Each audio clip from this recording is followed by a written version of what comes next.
জীবনে একবার না একবার সবাই সুযোগ পায় কাউকে ঠকানো, কিন্তু তার আগে একবার নিজেকে জিজ্ঞেস করা উচিত, আপনি কি সত্যিই তাকে ঠকাতে চাইছেন নাকি নিজের ভাগ্যকে চ্যালেঞ্জ করতে চাইছেন।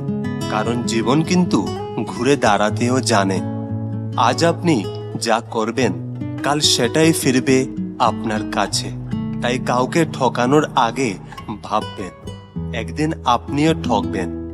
বন্ধুরা, এই কয়েকটি কথা আপনি মনে রাখতে পারেন যা ভবিষ্যতে আপনার কাজে আসতে পারে।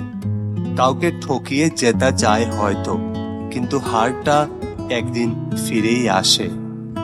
আজ আপনি কাউকে ঠকাবেন, কাল আপনার সাথেই সেটা হবে। কাউকে ঠকাতে চান, আগে আয়নার দিকে ফিরে তাকান। প্রতারণা ক্ষণস্থায়ী জয় এনে দেয়, কিন্তু চিরস্থায়ী শিক্ষা দিয়ে যায়।